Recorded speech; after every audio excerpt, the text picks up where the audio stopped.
Comme aujourd'hui, la veille de Pessah, on va voir tous ceux qui sont venus de proche comme de loin pour participer à cette étude qui est l'étude qu'on a l'habitude de faire pour faire en sorte que tous ceux qui sont premiers-nés ils puissent ne plus être premiers-nés pour un jour. C'est pas ne pas être premiers-nés, mais au final de pouvoir être exemptés du jeûne, comme on a expliqué dans les cours précédents qu'on peut revoir sur le Torah.fr, la raison pourquoi il y avait ce jeûne. On a vu longuement Shabbat, qu'est-ce qui s'est passé le 10 Nissan avec le combat qu'il y a eu entre les premiers-nés égyptiens et leurs parents. Et c'est la raison pour laquelle on a l'habitude de faire cette étude. Aujourd'hui, on va apprendre ensemble le traité Nazir. Le traité Nazir qui est un traité intéressant dans la Gemara. Et on va voir tout de suite c'était quoi un Nazir, celui qui décidait de faire ce qu'on appelle le Nazira. En quoi consiste être un Nazir aujourd'hui, David? Vous allez me dire. Hein. Ben non, si je demandé la question, c'est parce que je demandé la question, je ne vais pas te dire. Qu'est-ce que ça veut dire? En quoi consiste être un Nazir? C'est quoi le but d'être un Nazir? Alors, on va voir ensemble quelles étaient les ramifications à l'époque, à quoi ça servait d'être un Nazir, et comment ça se fait, et qu'est-ce que ça veut dire pour nous aujourd'hui. Tout d'abord, un Nazir veut dire quelqu'un qui a pris sur lui, par la parole, c'est comme un vœu, quelqu'un qui a décidé de s'abstenir de quelque chose. Qu'est-ce qu'il a décidé de s'abstenir? Il a décidé, par exemple, trois interdictions. Pendant cette Nazira, pendant cette période, il a décidé si on peut dire, se sanctifier. On va tout de suite voir est-ce que c'est quelque chose qui est valable ou pas valable, est-ce que ça vaut la peine ou ça vaut pas la peine, est-ce qu'il faut le faire ou pas le faire. Et le problème avec un Nazir, c'est qu'un Nazir ne peut pas décider de dire je vais faire quelque chose à moitié. Un Nazir, il décide d'être Nazir, ça consiste à prendre sur lui toutes les interdictions d'un Nazir, ce qu'on va tout de suite voir c'est quoi. Maintenant, comme tous les vœux qui existent dans la Torah, on peut très bien faire ce qu'on appelle Atarat Nedarim. Atarat Nedarim veut dire on peut annuler un vœu. Quelqu'un qui a pris un vœu et qui a décidé de faire quelque chose et que tout d'un coup il ne peut plus le faire ou pour mille et une raisons il a envie d'arrêter de le faire, à ce moment-là il peut arrêter de le faire en faisant ce qu'on appelle Atarat Nedarim, ce qu'on a l'habitude de faire en général tous ensemble la veille de Rosh Hashanah, merci, pour ceux qui sont encore réveillés, et celui qui l'a pas fait la veille de Rosh Hashanah, il peut le faire dans l'année ou à n'importe quel moment de l'année, etc. Ok. En quoi consistait, comme je dis, le temps d'abord de Nazir? Combien de temps ça durait le temps d'être un Nazir? Le temps d'être un Nazir, ça ne peut pas être moins de 30 jours. Ça ne peut pas exister que quelqu'un décide, moi j'ai envie d'être un Nazir pour une journée, pour une semaine. Quelqu'un qui veut être un Nazir, c'est minimum 30 jours. Même si quelqu'un a décidé d'être un Nazir pour une heure ou un jour, il était forcément obligé d'être un Nazir pendant 30 jours. Quelqu'un qui n'a pas dit de temps, combien de temps il veut être un Nazir, encore une fois, c'était 30 jours. Après 30 jours, il peut se couper les cheveux et il en a un sacrifice dans le temple. Quelqu'un peut décider d'être un Nazir plusieurs fois, plusieurs périodes dans sa vie, etc. Un Nazir, l'âme, c'était un Nazir qui a décidé d'être un Nazir toute sa vie. Maintenant, la halakha lui permet de temps en temps de se couper les yeux, comme on va tout de suite voir. Maintenant, c'est très bien, les deux grands fameux Nazirs que tout le monde connaît, c'était Samuel et Samson, Shmuel et Shimshon. Quelles sont les trois interdictions de Nazir? Trois interdictions de Nazir, c'était premier, vas-y. Tu peux avoir du vent. Bravo. Tu vas te couper les cheveux. Bravo. Et la troisième, c'est quoi? Ne pas se rendre impur. Ne pas se rendre impur, par exemple, avec un mort ou avec un cadavre ou quoi que ce soit. Magnifique. Tu vois qu'on a des grands érudits parmi nous. C'est pas l'âge qui compte. Il y a des gens qui ont 70 ans, 80 ans ici qui ne connaissent pas autant que toi. Alors, trois interdictions. La première interdiction, c'était un Nazir de ne pas se couper même un peu de ses cheveux, que ce soit avec un rasoir ou avec des ciseaux. Il n'a même pas le droit de s'arracher les cheveux avec la main. La Gemara nous dit par exemple, on voit dans la page 40a, que celui qui a arraché la main, qui a arraché un poil avec la main, c'était considéré comme s'il a coupé les cheveux. Deuxièmement, on a le devoir de te dire que un Nazir, il n'a pas besoin, si jamais il s'est coupé les cheveux, il n'a pas besoin de recompter les jours depuis le départ, mais il doit continuer la suite. On en parle dans toutes les ramifications, les détails. Deuxième interdiction, comme a dit Ruben, oui. C'est ton nom? Bravo. Toi, je me rappelle. Celui qui a décidé, il a décidé de ne pas boire du vin ou de manger des raisins, et tout ce qui sort du vin, que ce soit tout ce qui sont les raisins secs, les petites grappes, etc., et tout ce qui est dérivé du vin. De l'autre côté, la Torah dit n'importe quelle chose qui peut rendre sourd. On parle par exemple du vieux vin. Il y en a qui te disent que les choses dans lesquelles est mélangé du vin, par exemple de la liqueur, c'est parfois mélangé du vin, etc. Mais par exemple, il a le droit de boire de la bière qui est faite à base de dattes. Il a le droit de boire toute autre bière ou toute autre boisson qui peut parfois rendre un peu joyeux, mais qui n'est pas à base de vin. Et la troisième interdiction d'un Nazir, c'est qu'il n'a pas le droit de se rendre impur à un mort, ni en touchant, ni en portant, ni en rentrant dans un enceinte, que ce soit un hôpital ou une chambre ou quoi que ce soit, il y a un mort, etc. Quelqu'un qui s'est rendu impur, il devait attendre 7 jours pour se purifier, etc. On va pas dans les autres détails. Qu'est-ce qui se passe? Une fois qu'il a fini d'être nazir, après 30 jours, à ce moment-là, il devait se couper tous ses cheveux, il devait amener des sacrifices particuliers. Par ça, il termine son nazira et il peut profiter de tout ce qui s'est interdit. Maintenant, se couper les cheveux, il devait se couper les cheveux avec un rasoir. Il devait se couper aussi même les coins. En règle générale, on n'a pas le droit de laisser les péotes. C'est pour ça qu'on voit aussi en cinéma, dans beaucoup d'endroits dans les communautés juives, que beaucoup de gens sont nazis. Pour ça, ils se rasent toute la tête. Parce que on sait très bien que d'après la Torah, c'est interdit. En général, on ne se rase pas les coins. Les 5 coins, on n'a pas le droit de se raser. Mais quelqu'un qui était nazir, ça c'était une des manières comment il devait montrer qu'on pouvait se couper des cheveux. On devait aussi amener des sacrifices au temps du temple. 3 sacrifices, ça lui revenait cher, l'histoire, comme on dit. Il devait amener un mouton en tant que sacrifice de Ola, holocauste. Il devait amener un sacrifice khatat et un haïl, un bélier pour les shlamim. Avec ça, il devait amener 20 chalot, 20 pains. Il devait amener 10 chalot matzot, c'était des pains qui étaient faits comme des matzot et comme des gâteaux, des galettes qui étaient faits au temps du temple.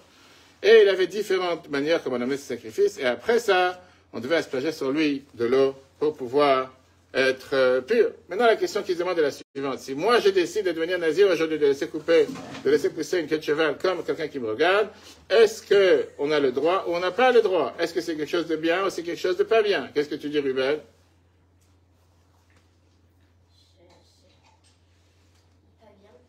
Pas bien. Tu veux dire pas virgule bien ou tu veux dire pas bien? Pas virgule bien. Ok. Il y a un débat dans la Gemara. Débat dans la Gemara entre Rabbi Eliezer et Rabbi Lazar Akapar et Rabbi Lazar. Rabbi Lazar Akapar, il te dit, c'est un choté, quelqu'un qui prend sur lui d'être un nazir, c'est un fauteur. C'est écrit dans le Chumash au Midbar, V'chiper alav masher chata ala nefesh. La Torah, par définition, elle te permet de faire quelque chose. Et la fameuse phrase qu'on dit, d'ailleurs, ça suffit que la Torah t'a interdit, ne va pas t'imposer sur toi des interdictions en plus. Et automatiquement, puisque Tzir Atzmo Menayain, il a décidé de se rompre du vin, alors automatiquement c'est considéré un fauteur et c'est la raison pour laquelle il devait amener un sacrifice pour pardonner la faute qu'il a fait. Rabbi Elazar, il vient et te dit, non, je ne suis pas d'accord, un nazir il est considéré un kadosh, il est considéré un saint. C'est écrit dans le Chumash, kadosh, il était saint. Et la Torah, elle te dit qu'il y a des différences par rapport à qui était celui qui était considéré impur ou pas, parce qu'il ne peut pas avoir un débat dans la Torah. Et dans la Mishnah d'Endarim, on te compte des Nézirut. Quelqu'un qui a décidé d'être un Néziré parmi les Nidrei Rechaim, parmi les vœux des Rechaim. En deux mots, les gens qui n'ont rien à faire de leur vie, qui décident, tu bois plus de vin. Ok, si t'es alcoolique, va te faire soigner. Si t'as des gens pour te faire sevrer, c'est pas pour ça que tu dois décider de plus boire de vin ou quoi que ce soit. Ou si ça fait partie des Nedavot Sherim, ou ça fait partie des dons des gens qui sont purs et qui sont pieux. Et le Ran, Rabbi Nissim, il vient et te dit, tu sais quoi, tout dépend de qui. Tout dépend si tu parles, c'est-à-dire ce que tu avais dans ton cœur. Si c'était Kavanator, si tu avais une bonne attention, disons le faire par exemple, tu sais que tu es très dépendant à l'alcool, comme certaines personnes ici, on ne dira pas qui, mais au final, il s'est dit, tu sais quoi, à partir d'aujourd'hui, j'essaie de boire plus rien. Peut-être c'est quelque chose de bien pour lui, peut-être c'est pas forcément quelque chose de mieux, de mal. Donc ça ne fait pas partie des Nidrei Rechaim. Et de l'autre côté, il y en a qui te disent, ça dépend si c'était juste pour, comme on appelle le dire, se vanter, frimer, de dire, tu vois, moi je suis mieux que tout le monde, moi j'ai de l'enjeu, etc., j'aime bien ma queue de cheval, j'aime bien ça, etc. Ok.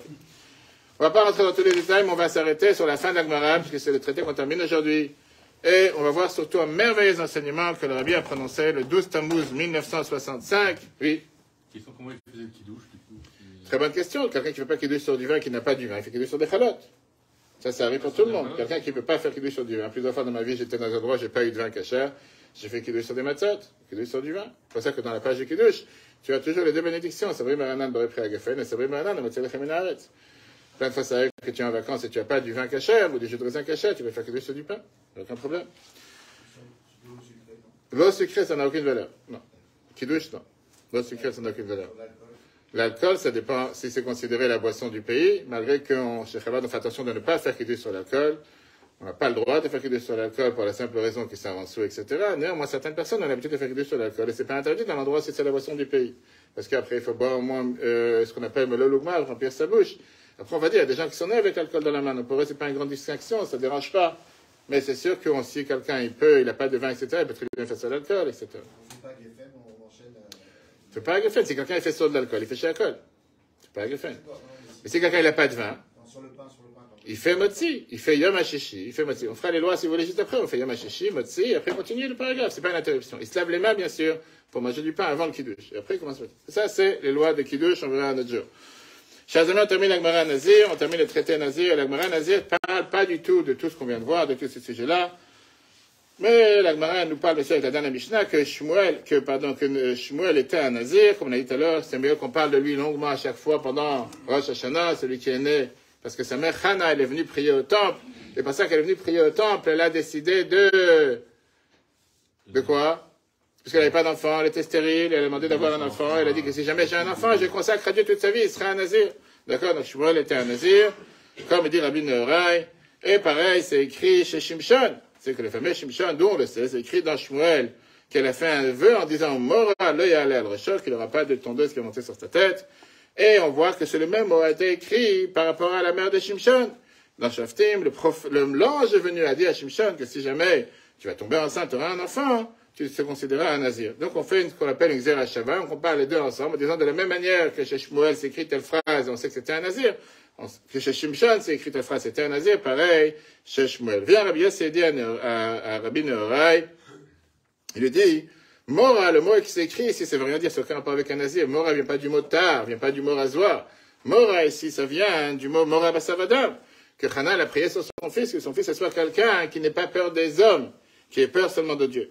Vient Rabbi Nehorai. Rabbi Nehorai te dit que quand Dieu l'a envoyé à Shmuel pour oindre David comme un roi pour le peuple juif, Yom Shmuel, comment je peux aller pour aller oindre David? Alors Shama Shmuel va gagner, Shaoul, il va entendre ça et il va me tuer.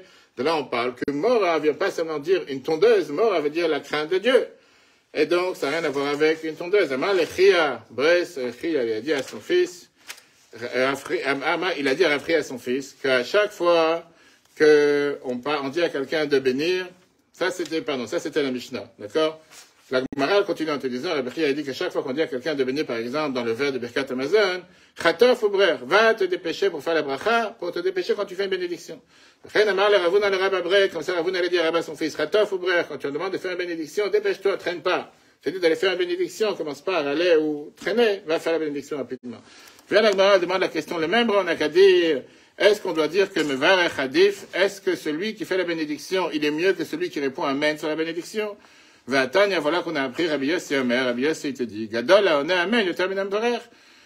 On sait très bien qu'en général, c'est beaucoup mieux de répondre à une bénédiction que celui qui fait la bénédiction. V'amal Rabbi Nehorai, il a dit à Rabbi Yossi, Hashamaim, je te jure, chez Kachu, que ça c'est la réalité, que on est Amen, Gadol min Ambarer. Celui qui répond Amen, il est mieux que celui qui fait la bénédiction. Taïda, il dit, sache une chose, la preuve, Share Gouliarim. Gouliarim, c'était les soldats simples, les soldats qui étaient faibles.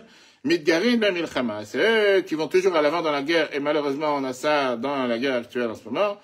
Giborim, et les forts, ceux qui sont les vrais carrossiers, etc. Notre rime, c'est eux qui gagnent la guerre. Et c'est qui gagne la guerre? En règle générale, c'est ceux qui sont à l'arrière.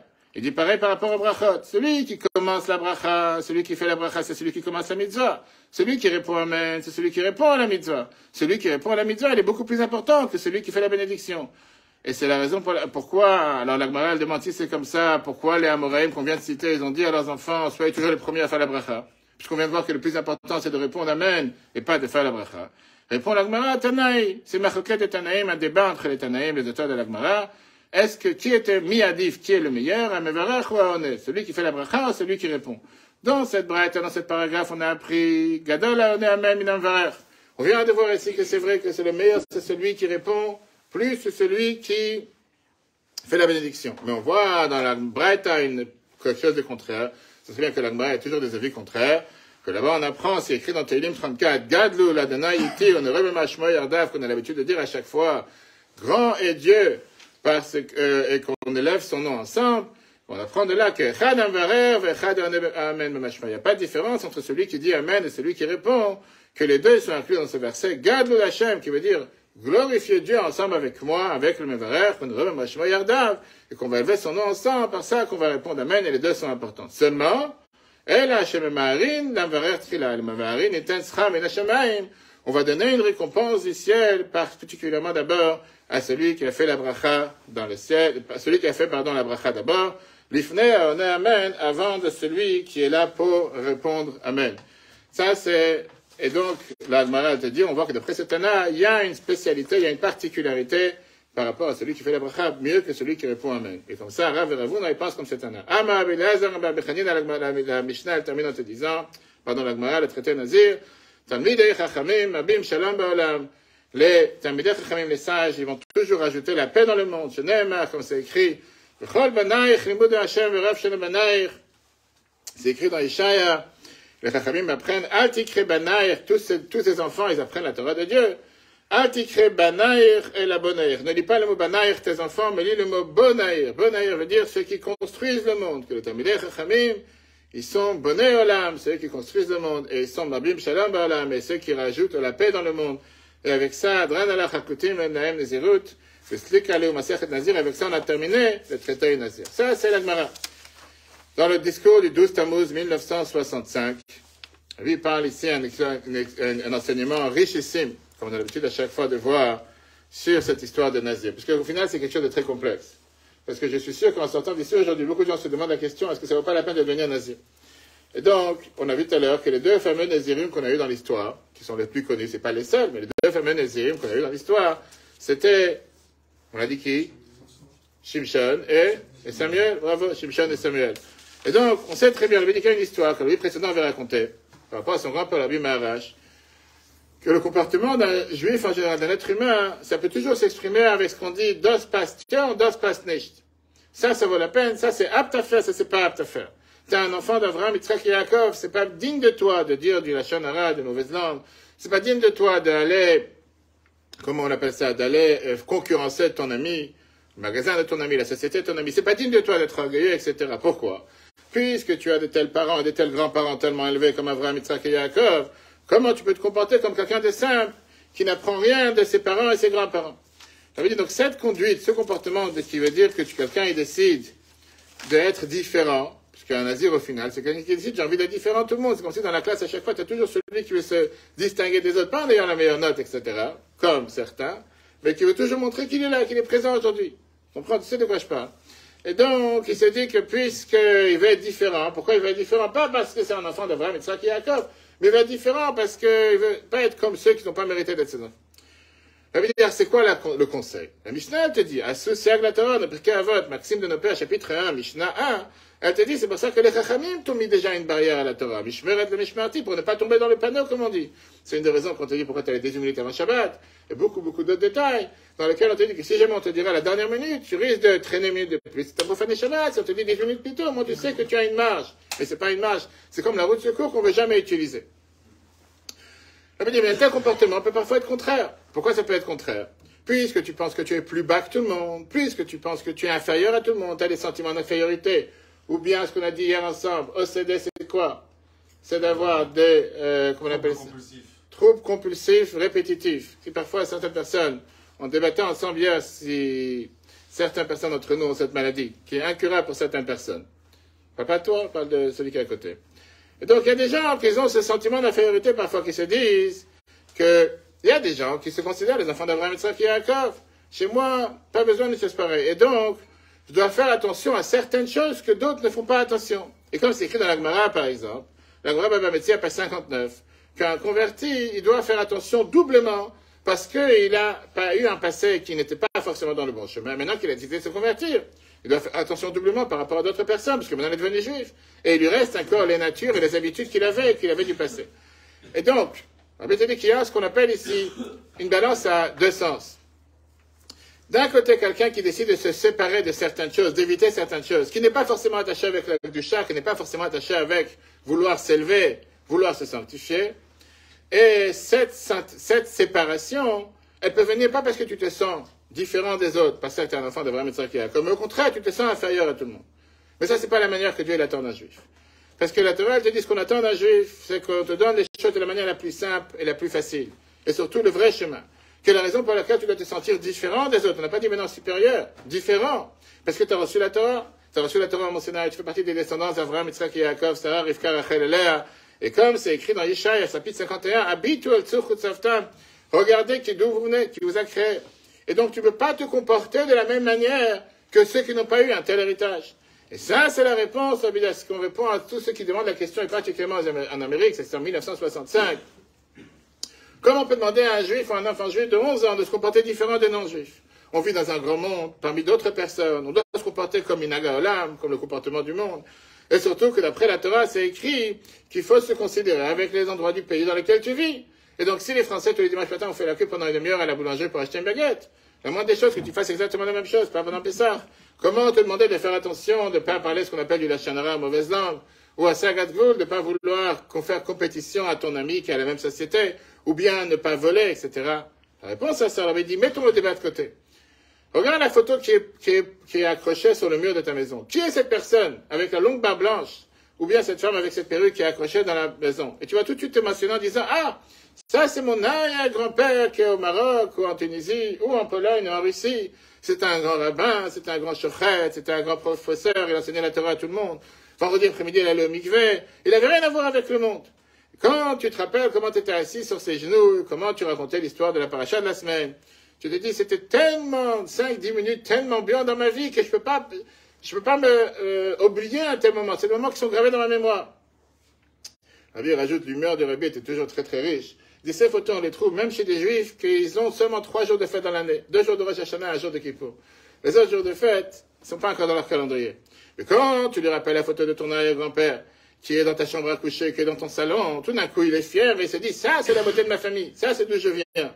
Et quand il se rappelle de ça, tout d'un coup, il devient très enthousiasmé, il devient très chaleureux. Alors on vient, on lui dit, puisque tu sais que tu es différent de tout le monde, puisque tu sais que ton arrière-grand-père t'a inculqué toute cette richesse, comme c'est écrit à Teretz Kain ibn Banim, comment tu peux te comparer avec des gens qui sont pauvres de naissance, qui n'ont pas du tout aucune idée de c'est quoi cette richesse, pas de cette richesse spirituelle. Et puisque tu n'as pas une richesse sur le papier, mais une telle richesse que même après 40 ans en Amérique, après que tu penses que tu n'as aucun contact avec le passé, mais le fait de se rappeler ce qui se passait quand tu avais 5 ans, quand tu as entendu de ton grand-père ou de ta grand-mère une histoire de la paracha ou de Yaakov, ça réchauffe ton cœur. Alors comment tu peux te comparer avec quelqu'un qui est dans la rue et qui est en train de triander ou qui est en train de frauder les gens, etc. Et en tout cas, le dit, c'est quelqu'un qui n'a pas eu cette éducation quand il avait eu 3 ans, 4 ans, 5 ans. Ça, c'est ce qu'on lui dit. Qu'un comportement d'être différent, séparé du monde, peut être de 2 manières, comme il vient de voir. Mais un juif, il doit savoir qu'il est kadosh. Pourquoi tu te sépares de la pureté? Pourquoi tu ne vas pas être sous? Pourquoi tu ne vas pas chercher d'après tout ce que sont les beautés du monde? Ou les plaisirs du monde? Parce que tu sais d'où tu viens. Pas parce que tu as une crainte que si tu ne vas pas être un nazir, tu risques de descendre dans les degrés ou dans les malfaçons les plus mauvaises. Tu n'as pas besoin d'avoir une crainte d'une chose pareille. Au contraire, Kol Israël bnei Mlachim, tout le peuple juif, nous sommes des enfants de roi. Et donc, quand on te demande par rapport à ton grand-père ou ta grand-mère, sans regarder sur ta situation, tu vas dire, je me rappelle comment on faisait Shabbat, je me rappelle comment on faisait telle et telle fête. Rabbi dit que cette Nézirut, c'est une Nézirut qui est un type de royauté, comme il vient de voir dans la Gemara, que la Gemara te dit, En alav marut veimad basar vadam, comme Rabbi Yossi vient de dire dans la dernière Mishnah qu'on a appris. On dit qu'il n'avait pas la crainte d'un être humain, pas parce qu'il a peur de personne qui est orgueilleux, parce qu'il a la crainte de Dieu. Il dit pareil avec chaque juif. Chaque juif, il n'a pas besoin d'avoir peur de qui que ce soit. Parce qu'il sait très bien qu'on a une 30aine de générations de juifs derrière nous, que chacun d'entre eux c'est un roi et un fils de roi. C'est comme ça que tu ressens.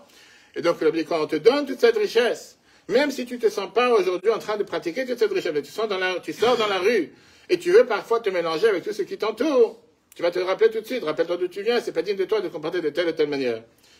La Bible termine en te disant que c'est la même approche qu'on peut avoir par rapport à l'éducation. On peut avoir l'éducation de Shmuel, on peut avoir l'éducation de Shimshon. 2 différentes manières d'éduquer un enfant. On sait très bien que tu peux avoir une éducation comme la Gemara te dit, Av Madir et No Benazir. Tu peux avoir un père qui décide de rendre son fils nazir. Ou bien, comme on a vu avec Shmuel et Shimshon, que c'était du côté de la mère. Il y a une manière d'éduquer les enfants que ça dépend du père. Qu'est-ce que ça veut dire que ça dépend du père? Avec la rigueur, avec la force. De venir dire à ton enfant, tu dois faire telle et telle chose, comme ça c'est écrit dans la halakha. Halakha, la Moshe Messina. Il n'y a pas de question à poser. Ce soir, il faut faire les seder, il faut manger le vatsa, qu'on va tout de suite voir. Et tu n'as pas besoin d'avoir des explications. Mais il y a une autre manière, comme la mère se comporte, de raconter une histoire, comme Hana l'a raconté à Shmuel une histoire entière, qui avait quelques années qui n'avait pas d'enfant, jusqu'à ce que Dieu lui a promis en lui disant, qu'elle a promis à Dieu en disant que si jamais je vais avoir des enfants, je vais consacrer à Dieu, et c'est grâce à ça que tu es sur terre.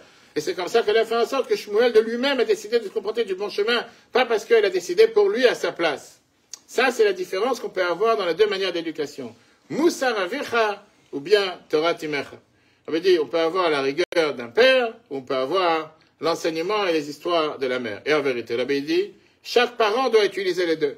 Il y a des moments différents. Parfois, il faut utiliser Moussar avicha, parfois, il faut utiliser la rigueur du père. Ça ne veut pas dire qu'un père ne peut pas être gentil, mais parfois, qui est plus rigoureux. Et parfois, tu peux avoir ce qu'on appelle Torah Timecha, les histoires de la maman.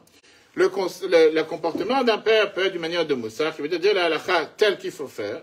Et le comportement de la mère, c'est de venir et d'expliquer que même un non-juif peut comprendre que depuis que le peuple juif est devenu un peuple, on se comporte de manière différente. Et nos comportements, est différent comme un nazir.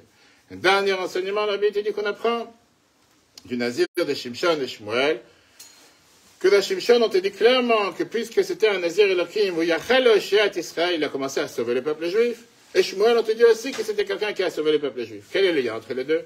Quelqu'un, il peut penser que puisque j'ai un grand-père ou une grand-mère tellement élevé, et je continue la tradition par rapport à mes parents, dont je suis supérieur ou je suis élevé, pas seulement des non-juifs qui sont autour de moi, mais même du peuple juif, et qui peut se comparer à moi. Sur ça, c'est écrit, Nazir Elohim, Yachel Oshéat Israël. Comment je sais que tu es un Nazir Elohim? Comment je sais que tu es un Nazira comme Dieu le veut? Pas parce que tu le fais pour ta gloire. Pas parce que tu le fais pour ton orgueil. Moi, je suis mieux que tout le monde. Moi, je peux écraser tout le monde. Moi, je peux... Et la suite, etc. Est-ce que tu fais tous les jours? Seulement que la Torah te dit, parce que Dieu, il a demandé, que tu vois que tu utilises ta force, et tu utilises ta capacité, tu utilises ton don pour pouvoir sauver les peuples juifs. Ça, c'est l'enseignement général qu'on apprend du Nazir, comme on voit dans la paracha Nassau, dans les Zohar, etc., dans la Chassidut. Et ça, c'est l'enseignement qu'on doit tirer pour chacun d'entre nous. Je veux dire, on va passer ce soir à la sortie d'Égypte. On va redevenir le peuple juif, le peuple élu, le peuple choisi. C'est pas avec un sentiment de supériorité, par ça qu'on est mieux que tout le monde, et par ça qu'on est supérieur à tout le monde. Mais c'est un devoir de se dire que puisqu'on a été les peuples élus, les peuples choisis, automatiquement on a le devoir de montrer et d'être ce qu'on appelle une lumière parmi les nations. Avec ça, on a terminé. Traité Nazir. Encore une minute pour rappeler les horaires et surtout les devoirs de ce qu'on fait aujourd'hui. Tout d'abord, on arrête de manger du chametz à partir de 11h30. On brûle le chametz avant 11h30, 11h30, 11h40, différentes heures, peu importe, c'est exactement presque la même chose. 11h30, 11h40. On brûle le chametz avant 12h30 ou 12h47, certains avis. C'est pas obligé d'attendre la dernière minute, tu peux le faire aussi quelques minutes plus tôt. Quelqu'un qui ne peut pas brûler le chametz, qui vit dans un appartement, ou qui ne peut pas faire le feu, ou qui a peur de mettre le feu à la maison, peut très bien verser dessus des autres produits, que ce soit de la javel ou n'importe quel autre produit sur le chametz, et parfois le jeter dans les toilettes et se séparer différemment. Pas comme quelqu'un m'a écrit hier, qui peut l'émietter, le mettre dans le vent. Parce que le mettre dans le vent, l'émietter, il va revenir vers toi. En général, le vent, il ne va pas seulement d'un sens. En tout cas, il y a différentes manières. Ce soir, comme on a déjà parlé plusieurs fois, on a changé l'heure il y a 2 semaines, donc on ne peut pas commencer le seder avant 21h07, voire 21h15. On ne peut pas faire kidouche avant ça, c'est pas comme Shabbat, etc., qu'on peut faire rentrer Shabbat plus tôt. Il faut bien sûr faire l'office plus tôt, mais le seder, les mitzvot de la Torah qu'on doit faire ce soir, qui sont manger la matzah et raconter la Haggadah, ça doit être fait dans la nuit. Et le kidouche fait partie des 4 versets, c'est mitzvot des chachamim qu'on va tout de suite rappeler. Automatiquement, on a l'office à 20h, 20h précise, ça dure une demi-heure, afin de permettre à chacun de pouvoir entrer à la maison tranquille, préparer le plateau du seder, etc., pour commencer à l'heure. On va commencer plus tôt. Je rappelle à tout le monde que demain matin et vendredi matin, on a l'office à 10h30 sans tefilin. Pour ceux qui risquent de venir avec les tefilin, on met pas les tefilin à partir de demain pendant 9 jours jusqu'à vendredi prochain. Donc, important de celui qui n'a pas mis aujourd'hui de se rappeler de les mettre, puisqu'on remet les tefilin juste après Pessah le vendredi dans une semaine. On a l'office, comme j'ai dit, le soir à 20h, demain matin et vendredi matin à 10h30, mais sur Shabbat comme d'habitude, et ainsi que les derniers jours de Pessah. Je rappelle, c'est important, on a mardi soir, mardi 11 avril à 20h, mercredi, jeudi matin à 10h30, et surtout le dernier jour de Pessah, on fait ce qu'on appelle la repas de Mashiach, que les Sfaradim appellent la Mimouna. À 19h45, dernier office, ce sera jeudi 13 avril, avec le grand repas de Mashiach à 20h. Quels sont mes devoirs de ce soir? Qu'est-ce qu'on doit faire? Ruben? Vas-y. Pour les seder, Si tu veux. non, Pour la Megillah, pour Rim, comme tu veux. non, il faut manger de la matzah, du maror, Combien? un kezaït de matzah, C'est combien?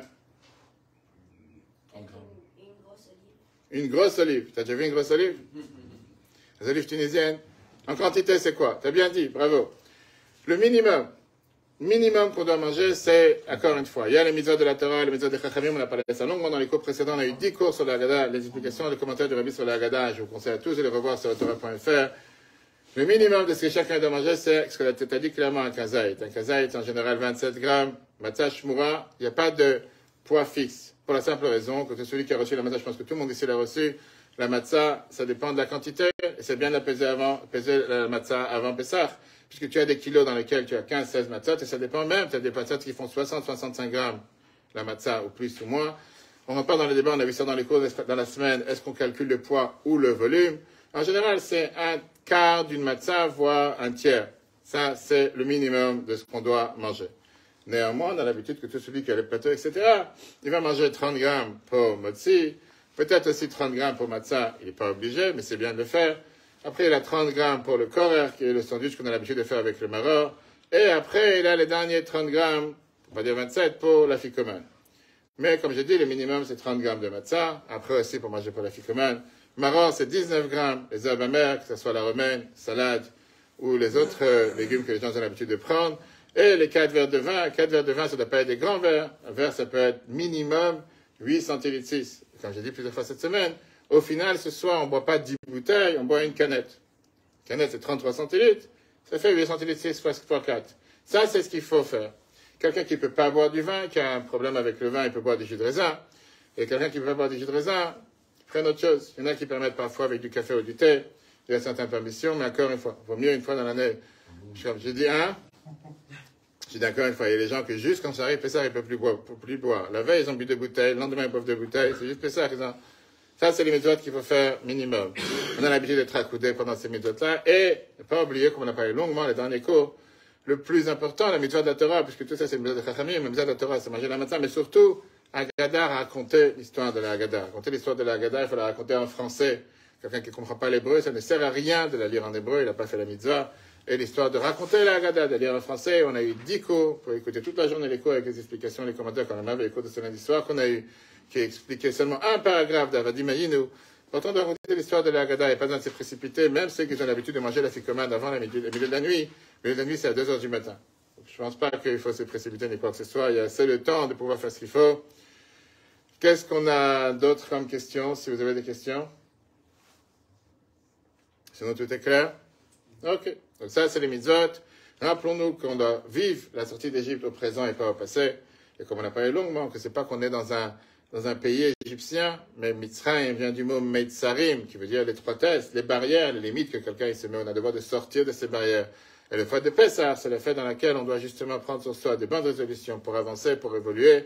De la même manière qu'on est sorti à 3335 ans d'Égypte, que Dieu fasse qu'on sort aujourd'hui de l'exil, et qu'on dit ce soir, le Shana B'Av Yerushalayim, et la fin du Seder, ça ne veut pas dire l'année prochaine à Jérusalem, mais déjà aujourd'hui on est tous ensemble réunis avec Mashiach à Yerushalayim, avec la délivrance totale. À ce moment-là, on n'aura pas besoin de faire un 5e verre pour le prophète Élie, comme s'il est présent à chaque maison, mais il pourra se servir lui-même, il aura des tonnes de vin sans problème. Chag Sameach à tous, le cours en replay sur etora.fr, pour tous ceux qui nous suivent en live d'Israël et d'ailleurs.